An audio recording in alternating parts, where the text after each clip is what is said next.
Good morning. Are you ready for a story? Let's read Curious George Takes a Job by H.A. Ray.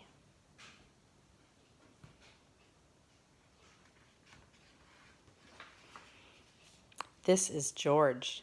He lived in the zoo. He was a good little monkey and always very curious. He wanted to find out what was going on outside the zoo. One day, when the keeper wasn't paying attention, George got hold of the key for the cage. And when the keeper discovered what had happened, it was too late. George was gone.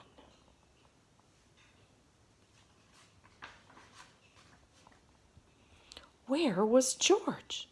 They looked for him everywhere, but they couldn't find him.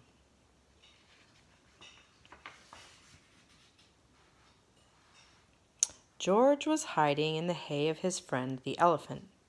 Finally, the keepers gave up looking for him. George found a nice cozy spot to sleep, under the elephant's right ear, and the next morning, before the zoo opened, he got away safely. Once in the street, George felt a little scared. What should he do in the big city? Maybe he could find his friend, the man with the yellow hat, who had brought him over from Africa a long time ago. Only George didn't know where he lived. There was a bus stopping at the corner. George had never ridden on a bus. Quickly, he climbed up a lamppost and jumped on top of the bus, and off they went. Now they were right in the middle of town. There was so much to see that George did not know where to look first. If only he could go on riding like this forever. That's a busy town. But after a while, George got tired and a little dizzy. When the bus slowed down to turn onto a side street, George jumped off. There was a restaurant right in front of him. Something smelled good. Suddenly, George felt very hungry. The kitchen door stood open, and George walked in. On the table was a big pot. Of course, George was curious. He had to find out what was in it.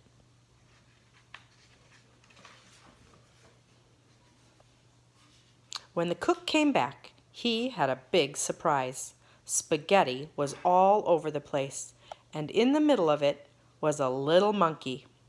George had been eating yards and yards and had wound himself all up in the spaghetti.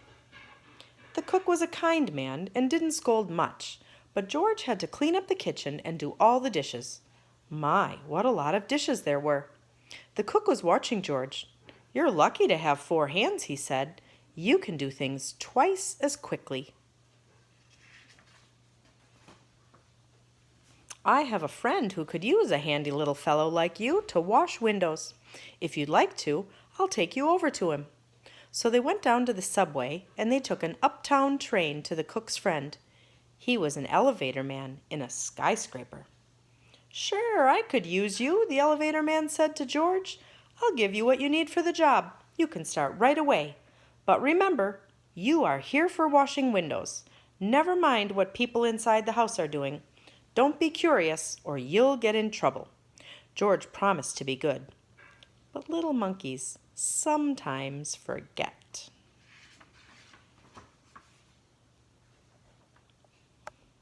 George was ready to start. My, how many windows there were! But George got ahead quickly since he worked with all 4 hands. He jumped from window to window, just as he had once jumped from tree to tree in the African jungle. For a while, George stuck to his work and he did not pay any attention to the people inside. Of course he was curious, but he remembered his promise. In one room, a little boy was crying because he did not want to eat his spinach. George didn't even look. He went right on with his work. In another room, a man was taking a nap and snoring. George was sorry it wasn't his friend, the man with the yellow hat. He listened to the funny noise for a while, but then went right on working. But what was going on in here? George stopped working and pressed his nose against the window. Two painters were working inside. George was fascinated. Painting looked like a lot more fun than washing windows. The painters were getting ready to go out for lunch. The minute they left, George climbed inside. What wonderful paints and brushes they had! George could not resist. An hour later, the painters came back.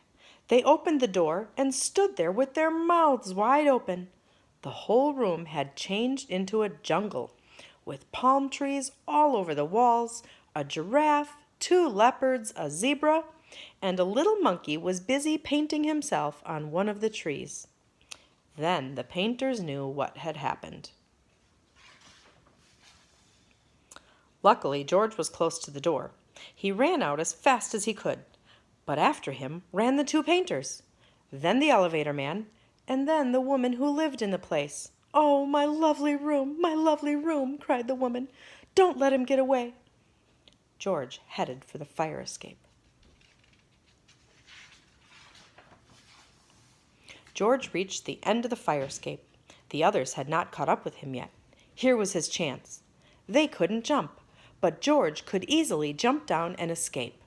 In a moment, he would be safe. Poor little George.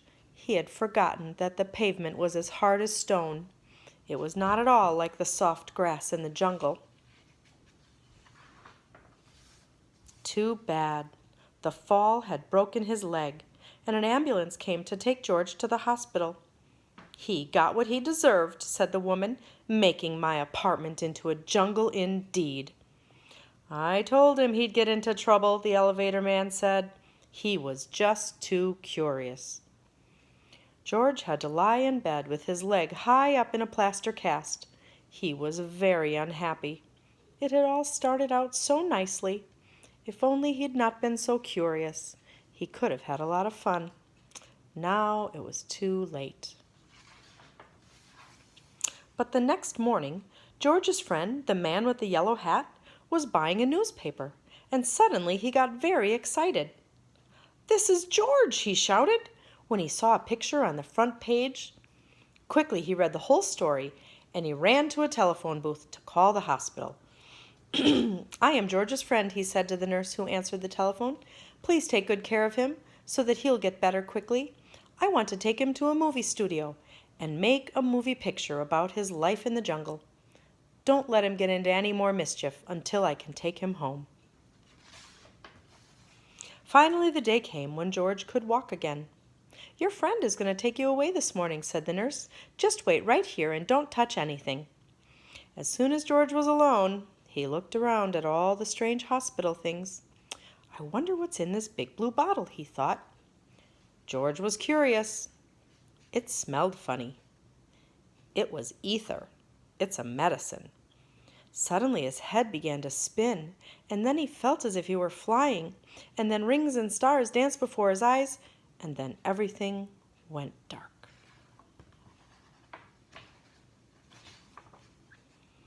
And this is how the man with the yellow hat found George when he came to call for him.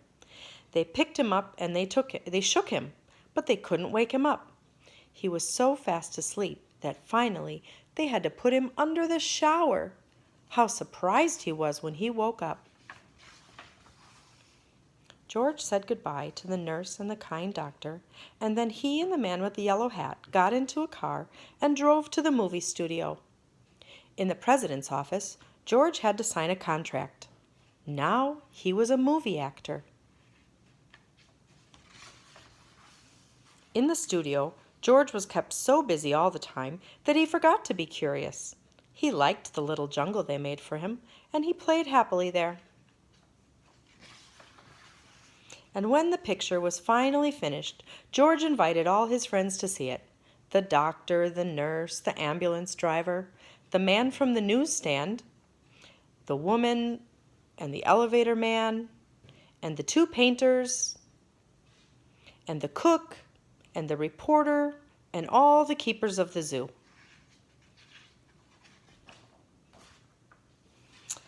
Now the lights went out and the picture started.